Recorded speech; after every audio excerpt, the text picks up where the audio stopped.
Second by second. You said Dave? I'm waiting on you now. I'm a badass. It's all good. All right. Yeah. All right. Chris, the lights on the table there. Can you guys hear me? I can shout. Yeah, but In the back? Thumbs up in the back? Water. Can you hear me now? Water. That's water. All right. I'm Chris Clymer. This is 10 Ways to Fail at Information Security. Who am I? I work at SecureState. At the moment, I am the advisory services practice. If you would like to work in advisory services, let me know because we're hiring. On the board here at the forum, when we get around to doing it again, Security Justice Podcast, hopefully soon, and Tool, which I'm never around for anymore, and B-Sides, which was awesome, and I think a bunch of you were at, and used to work for a bank and be a Linux guy, which I'm obviously not anymore. That's SecureState, that's me. What do? I do that. A lot of it's not defined very well, and it's messy, and that's SecureState. So why am I here, taking up your time? Security is different everywhere. Hospitals, credit unions, manufacturing, everybody does it a little bit differently. I've spent the last year now outside of the cozy bank and in the wonderful consulting world where I'm seeing lots and lots of different environments and different people solving different problems, different ways, and the security thing, everybody does it a little bit differently. Some people, they've got a really strong structure, they've got a CSO and a million people working there, and they've got a seat at the table, and they're part of all the different decisions being made.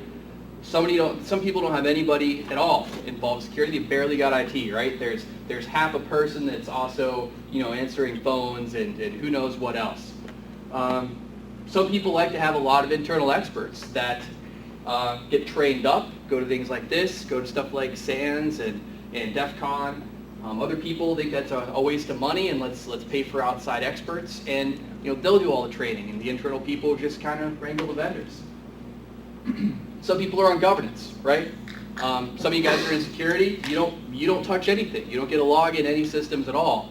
All you do is tell other people, here's how you should do your job. I don't touch anything.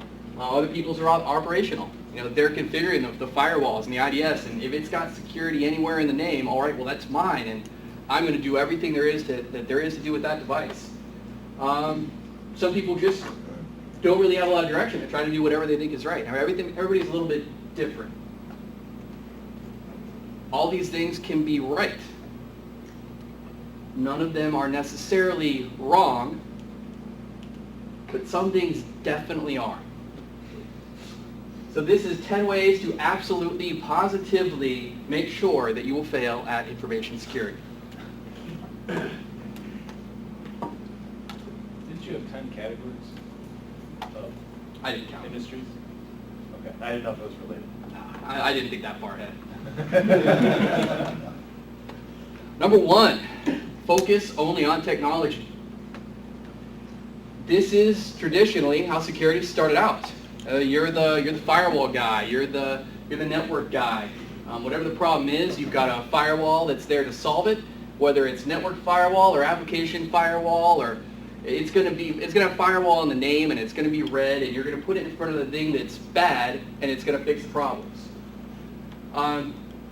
This is how security started out. It's how a lot of us started out, and it's very focused on how do I run around and tweak things on the system, tweak things on the network. Why would I care about governance or risk or compliance? Those things don't have anything to do with security, and that's my firewall. Why doesn't it work? You spent 6 months hardening a Linux box that nobody cares about, that doesn't do anything important, that doesn't have any assets of value to the company. Then it goes and it blows up, it gets hacked, and it doesn't matter to anybody, and why do you spend all that time doing it? To do things right, you need processes, you need people skills, as hard as that is to admit for those of us who come out of IT. You want to do security, you need to be able to deal with people. You need to be able to sell security. And yes, you actually need governance, risk, and compliance.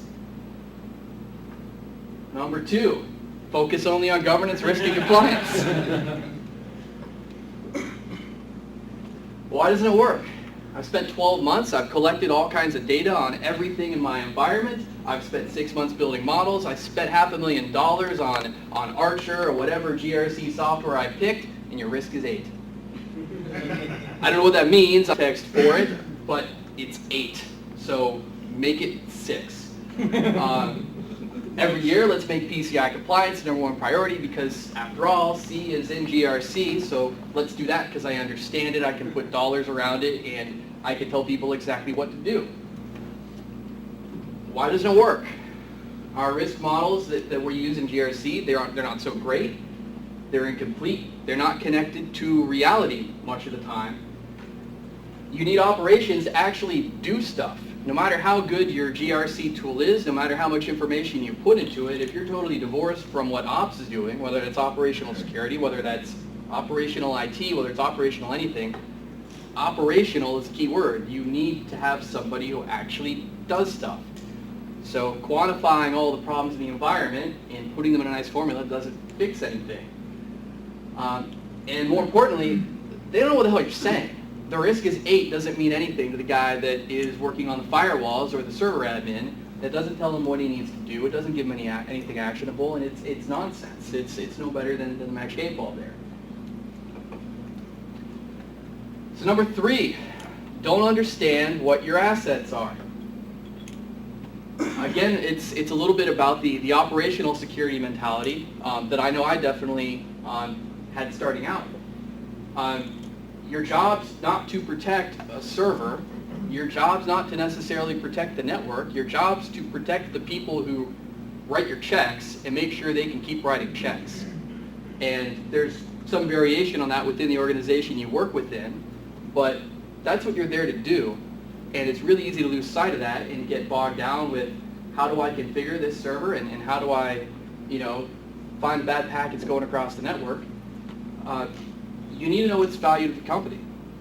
You need to know where the gold is, and you can't do that on your own in security. You don't know what those things are. You're not the person who's driving the company. Somebody in another part of the business is. So this is where communication comes. This is where people skills come in. You need to get employees in your company to tell you what matters to them. If you do that, if you figure out what people actually care about protecting within their lines of business, and you protect it, they're going to be generally pretty happy. And in security, traditionally, we don't do that. We want to, be in the room with the lights down low, where, listen to techno music and watching the packets fly. That's all what your job is, right? Your job is to protect what's of value to the company, and it's going to be data. It's not going to be systems. It doesn't work. If you don't know what's valuable to your company, you can't possibly protect it. And the most important thing there is it's different for every organization. Everybody in this room who works at a different company has a different thing to protect and a different way to protect it. So you're going to put the same products in your environment, you're going to implement them in different ways, you're going to monitor them in different ways, and do everything in a different way, because what's of value to you is different than what's of value to me or the person sitting next to you. Number 4, be the department of no. I've definitely been the department of no. As a security guy, you wonder why does everybody else around you, why do none of these people care about security? If they would just care, my job would be so easy. These idiots, they write their password on their screen, they change it by 1 letter each time, they click on that link that Kennedy sent them in an email. Sorry. If they would just care, my job would be easy, and so my job is to tell them no, because these stupid users are causing nothing but problems. I'm there to save them from their own bad decisions. After all, security knows what's best, right? These people are way too dumb to understand what I do, and they're way too dumb to understand what they're doing, so I'm here to protect them from themselves and tell them no, because if I don't, who's going to do it? They're not going to do it. They're clicking on the link, so I've got to be there to stop it. It doesn't work because just like the internet, if you say no to everything, people will consider you damaged and they will route around you because they've got jobs to do They have things they're trying to accomplish, and guess what? They're the ones that are actually making money for the company. And if they route around you enough because you're counterproductive, not only will your processes not work because nobody's using them, but people will question what value you bring, because after all, to get this guy's job done, he has to totally ignore everything you're telling him. So it doesn't work to be the department of no. You want to be the department of yes, but. You can do this, but here's what you should consider. Here's the way you can do it without completely compromising the company. Here's how I can enable you to do your job without you getting completely owned. Number 5, try to do everything yourself. I guarantee there are people in this room, again, I'm definitely one of them, who's tried to take everything security-wise and put it on your own shoulders, and I'm just going to run with it. I've got this. It's all on me. I don't even need help. Again, nobody can understand security if they're not in the security group. So not only do I want to tell you no to everything you're trying to do, but, oh wait, that has authentication. That product has security in the name. It's antivirus. It's a firewall. It's a router that has firewalling features. Well, okay, those are mine. I'm going to take care of them. I've only got 2 FTEs in my group, but sure, I'll take on everything that your group of 100 is doing because it's got security in the name. Only way it's going to get done right. Only we can be trusted to get things done properly and securely, because we're security. Nobody else understands security but security. So if it's sensitive, if it's got any value, then obviously we've got to do it. It doesn't work because we're never going to have enough staff to do everything that we want to do. There's always something else out there that security could be done better if we had it. But we're never going to get however many employees we want. If you think you need 20 employees to do it, and you get them, tomorrow you're going to need 50. Next week you're going to need 100. You're never going to get enough people to actually do everything yourself. You're also going to have a lot of duplicated effort. You eventually create a pocket IT department within security. Everybody else has their way of configuring servers, of doing change control, of managing admin passwords, whatever those processes are. But we can't trust them. They're not part of security. We'll do it ourselves and we'll create our own processes. And we're so busy running around trying to manage the stuff we don't have enough employees for that we're probably going to do a worse job of it. Rely on IT to do the things that IT is there for. Let security do the things that security is good at. You know, IT is going to be a better administrator than you are, even if you used to be an administrator, because it's not your job anymore. And you're going to get burned out and get very frustrated. And I'm sure there's a lot of people in this room who have or do feel burned out trying to do too much. Be a Green Beret. What does be a Green Beret mean? What I mean there is, rather than trying to do everything yourself, you want to disperse the knowledge that you have. You want to kind of jump in amongst the natives within IT and these other groups and educate them and teach them about what it is you do and how they can do little pieces of security as part of what they do, and when they should call you and when they should involve you, rather than just saying, no, I'm taking it all myself. If you can get all those people on your side, you're going to get a lot more done.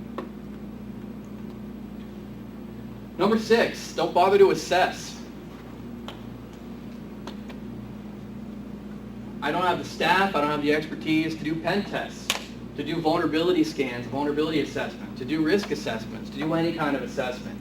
You know, I'm too busy just trying to be ops, just trying to keep things running, trying to keep everything from falling down on me, so I'm not going to do it. And I got no money, I don't have enough people as it is, so I can't hire somebody else to come and do any of these things for me. And, well, I could do these things, but if I did them, they're going to find problems, and I don't have any time to go and do anything with the problems that I'm going to find. So why would I bother? Why would I even want to know what's wrong with my environment? You know, I don't care what it is. I don't have time for it. Why doesn't it work?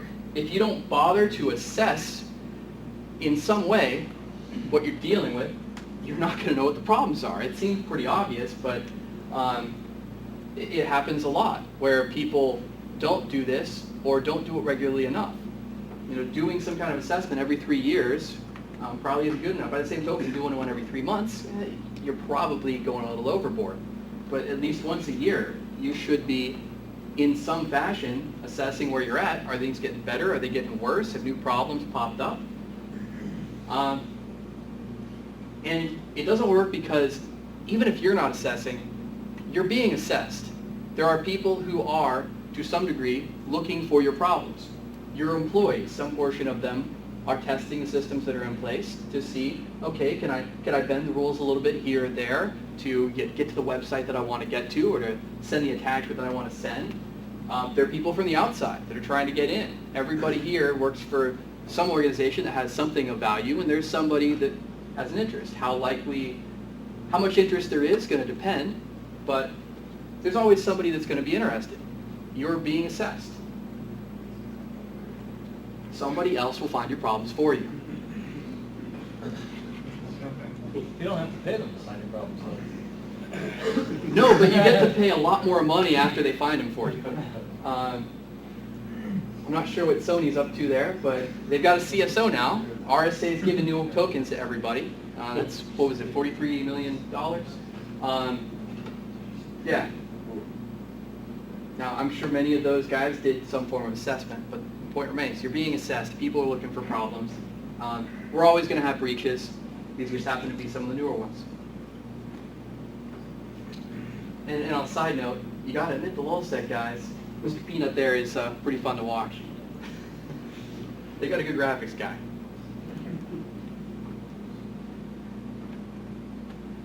So number 7, do assessments, don't bother to act on them. Regulatory requirement doesn't say you have to. BCI says I got to do a pen test. My partner, my client says, I want you to do a pen test, so do one. I want you to do a risk assessment, so do one. But they didn't say I have to do anything with what I find. So I'm not going to bother. I met my requirement.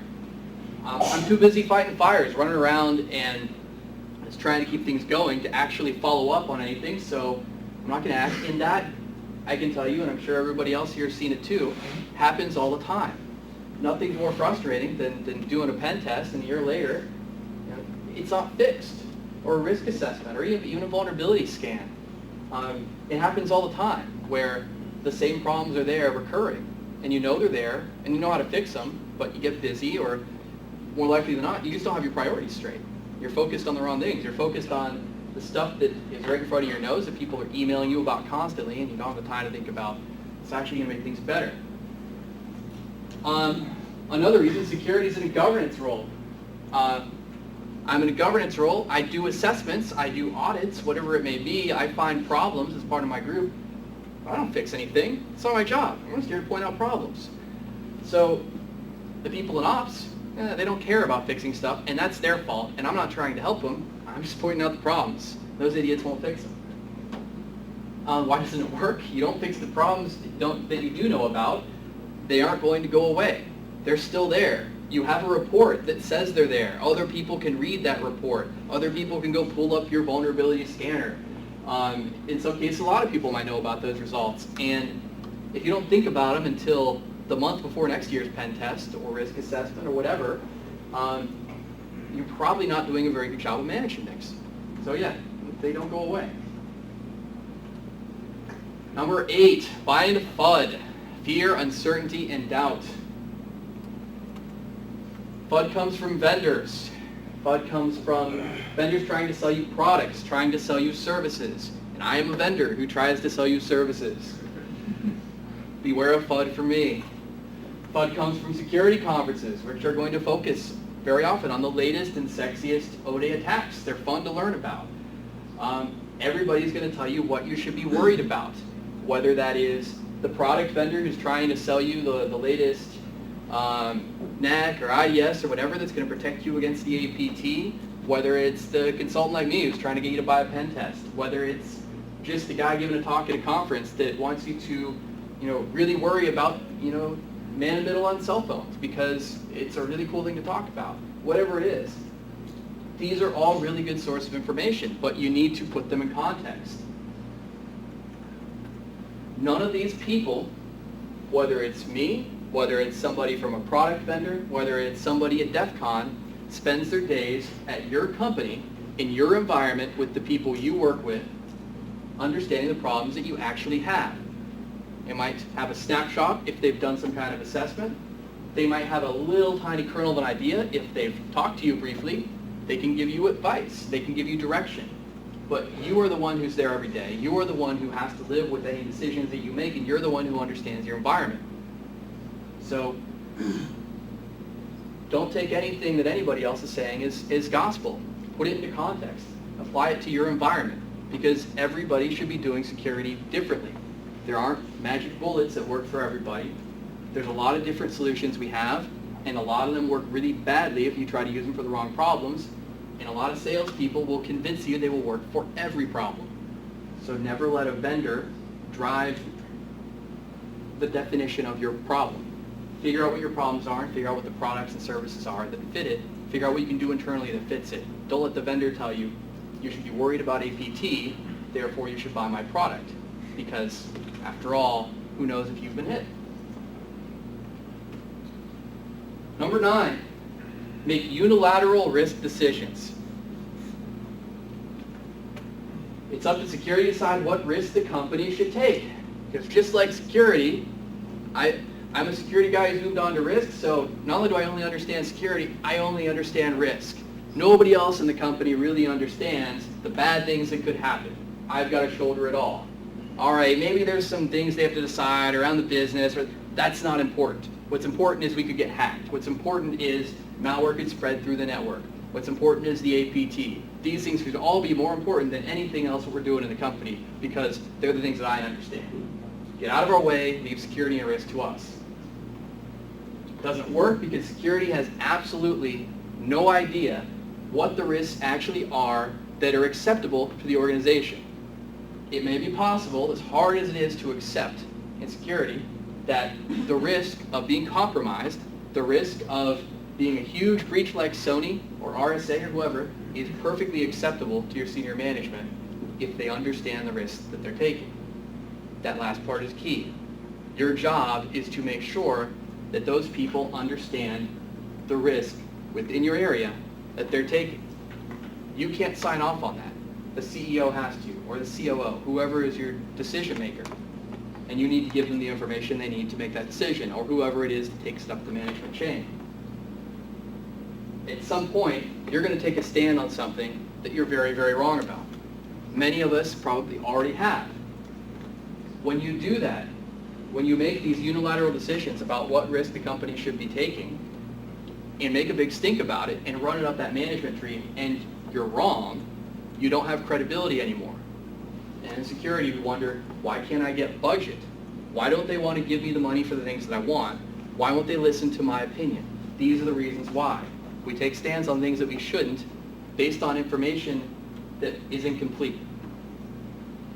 You need to take the risks that you see within security and present them to whoever it is that's affected by them so they can make the decision.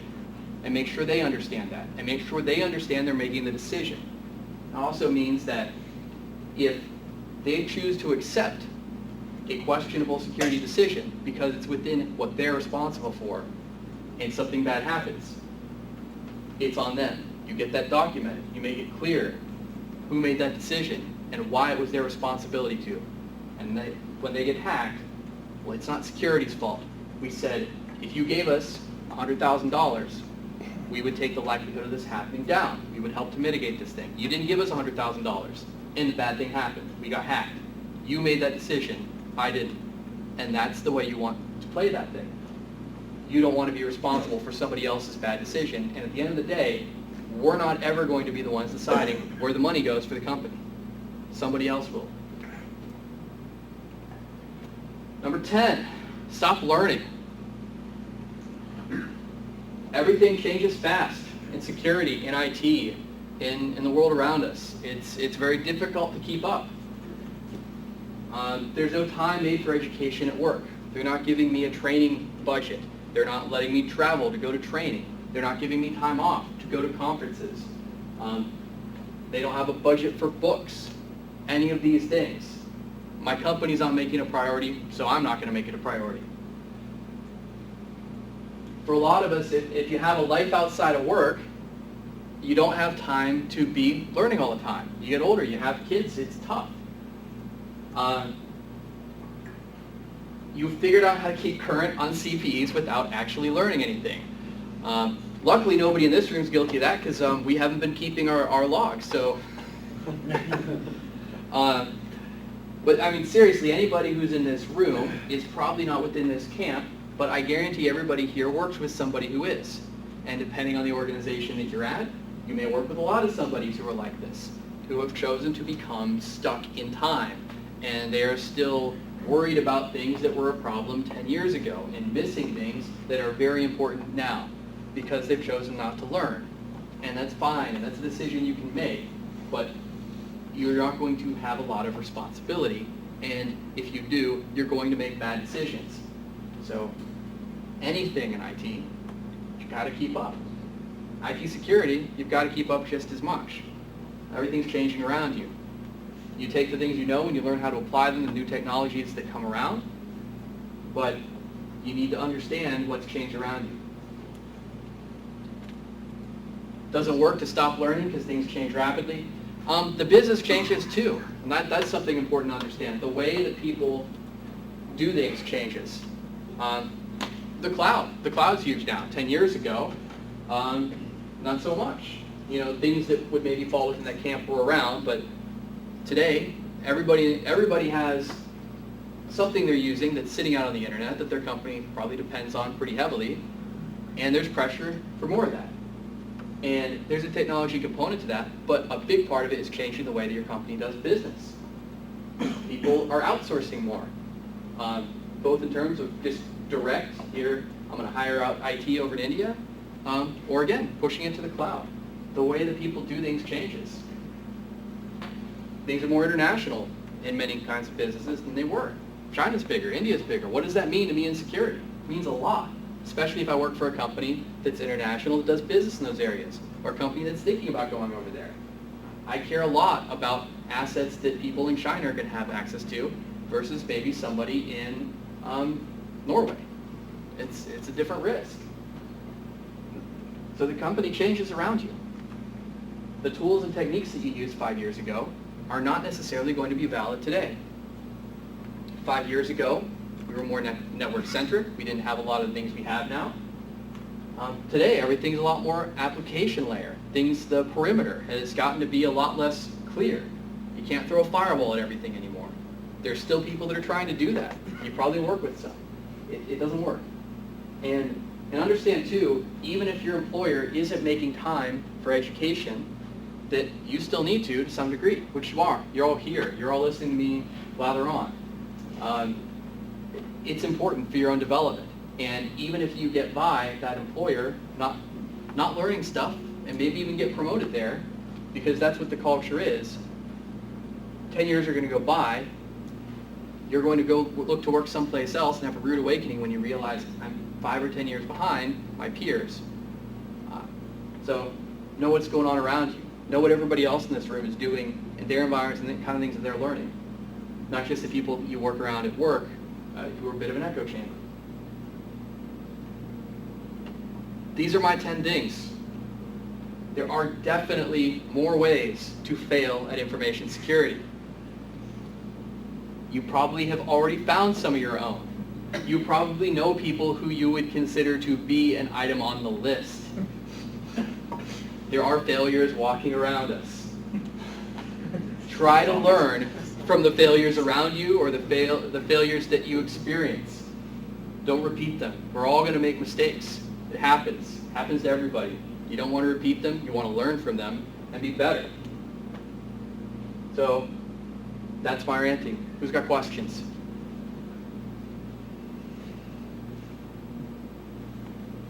Deafening silence. All right. Well, then Dave's up. You want to take a break? Yeah, we're going to take a 10-minute break, and then we'll kick off with some weird guy.